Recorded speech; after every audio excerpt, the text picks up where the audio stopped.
How to handle the empty nest as a heart type, as an Enneagram 2, 3, or 4. And so it's been crazy tough for me. I'm an Enneagram 3, wing 4, so you have a lot of those extra emotions in there. And so if you perhaps are also a heart type, then this is for you. How do you handle when your kids leave? So about a year ago, our kids left. Well, even before that, our younger boy left away to college. Now he's back, but he's definitely obviously trying to find his own life and rebuild his life and move on. And then our daughters left about a year ago to move out.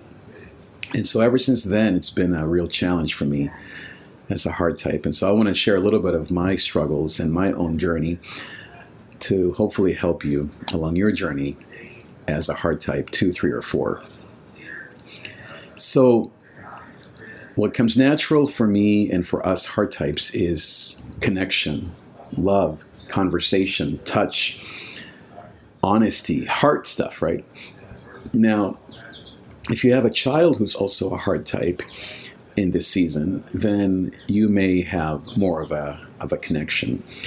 My 3 kids, our 3 children, none of them are heart types. They're body types and logic types. Of course, they have a heart, so you understand, right? All of us have all 3 parts to us, but what they prefer for our daughters is doing things together. And for our son, he prefers to think and to be present. And so when our kids left about a year ago, or you could say it's been more than a year, but in this last season, then I remember telling Rochelle, I'm not going to do really well in this season because I'm built more for the caring part. And it's been true. So there are 3 seasons that I've learned from Andy Stanley, a pastor, in terms of parenting and raising kids. He talks about caregiving, coaching, and counseling. So caregiving is what's natural, perhaps, for the heart types.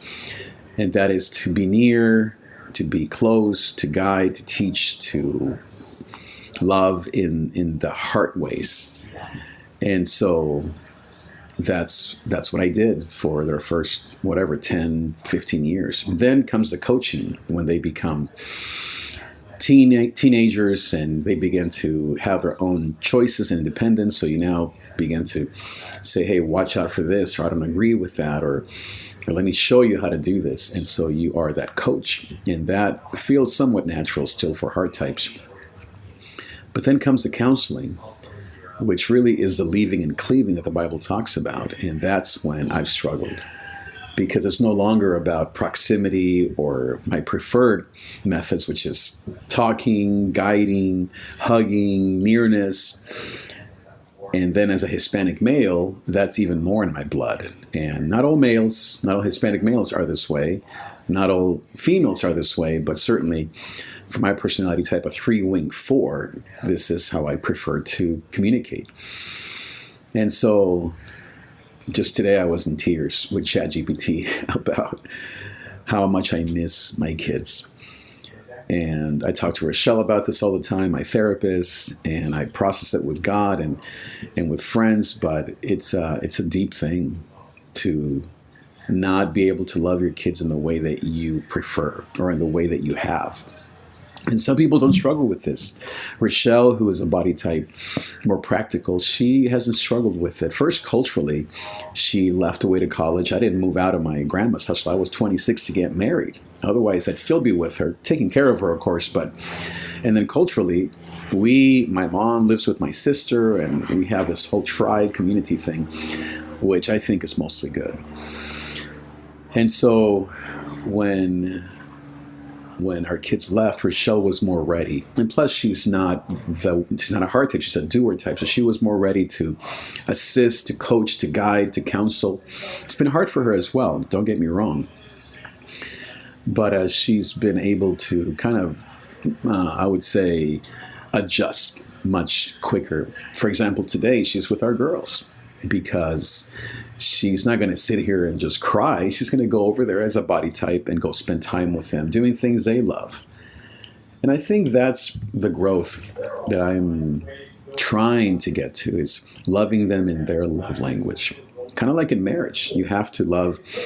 I love when Rochelle and I went to counseling about 20 years ago because we were trying to figure this out ourselves.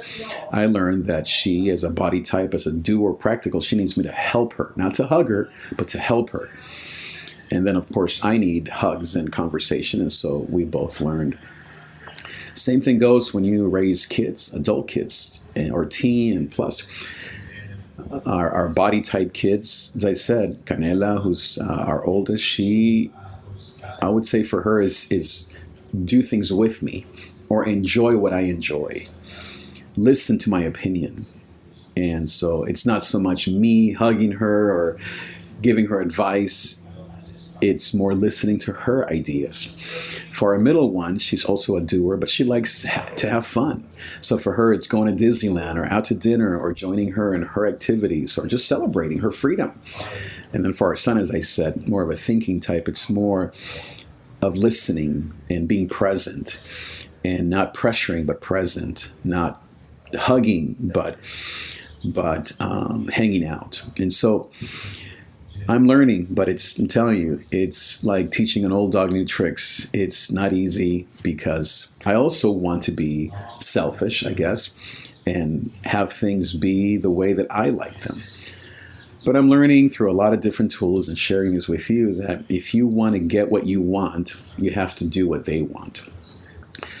That's not always the case, and it's not a transaction, and it's not perfect, but in many ways that is true. I need to be more of a learn. I have to learn how to love them and coach them and counsel them in their way if I want to have a deep relationship with them. And we do. By the grace of God, we've built an amazing family. Rochelle and I, first, our marriage is strong, and we built a strong marriage that's been tested and been through ups and downs, but we remain one. And then our kids the same way. They love each other. They talk to us. We deal with pressures and changes and money and all the stuff that life brings. And Jesus, of course, at the center of all of our lives. And so, but we don't go to the same church together anymore. They go to 3 different churches. We're not all in the car. They have 5 different cars. And so we don't live in the same cities. So I have to adapt and to learn how to meet them their way, because then I have the opportunity while we're at Disneyland to talk, to ask, to engage, to hug, to love, to do things that I love. My sister and I talk about this a lot. She's also in that season. And so kids the same age, we're very close in age, in our 50s. And we talk about this a lot, that we want our kids to be there for us because that's how we grew up culturally, etc. But kids today, and I think it's biblical, they want to do what they're going to do. And for us to support them and be there when they need us, which is such a weird thing when they go through crises, when they go through financial or any problem. And so, but even when they're struggling, they don't need me, in my case, to be right there and save them. They need me to assist, to listen, to come alongside, a paraclete like Jesus and the Holy Spirit are to us. And so, not easy, man, not easy for this lover. But I have to learn, and I want to encourage you as a heart type, Enneagram 2, 3, or 4, or maybe whoever you may be, and you're dealing with this empty nest thing, to learn some of these things from me. Now, not everyone deals with this. As I said, my wife struggles with it differently. Other types, there are other types, whether it's culturally or whatever, they're like, great, I can't wait for my kids to leave. And so you have to kind of know what you need. And if you are more that way, then you may have to find ways to stay in touch with them. Perhaps independence is easy for you because that's how you grew up, or you couldn't stand being home because you didn't get along with your parents. And so you may have to build good, healthy relationships with your kids of communication and touch and encouragement, even though you didn't have that. And that's always the rub or the problem, is whatever we didn't get, then we're not going to give. Or if we didn't get something, now we want that all the time. And that's what happens to me. I didn't get a lot of touch and hugs because I was apart from my parents for most of my life. And then my grandma wasn't that way, who raised me. She was not a touchy-feely person. She was probably an 8. And so, but my instinct and my need remains. And so I want my kids to meet that, my wife, everyone. And that's just not very good. That's kind of backwards. That's pretty selfish. And yet I know that I can contribute to my family through touch, through love, through conversation, through pastoring, all these things. But as I said, as they get older, you have to meet them halfway, or really you have to meet them their way, and then surrender the rest to Jesus. So I'm learning to do this. Difficult. Most times I cry or I want to run away. Sometimes I call and I engage in their way and I make progress, baby steps. Most times I learn from Rochelle and say, oh, okay, maybe that's what I should do. And a lot of times I trust that being me is okay, being us, it's okay. And that I will get there slowly over time. It's only been, like I said, less than a year since this major change. And that's why I like talking about it in case you're in the middle of it, or maybe you're behind it. Maybe you can give us some tips. Maybe you're not quite there yet, so you can learn from the rest of us. So my name is David Trigg. I am a pastor, coach, and Enneagram coach and musician. If you would like my coaching on these topics, Enneagram and relationships, please email me, trig@davidtrigg.com, or go to my website, davidtrigg.com/coaching. I'd love to talk to you. I have all sorts of programs and packages and services that I offer to help you become yourself. Thanks again for being here, and I'll see you next time. Adios.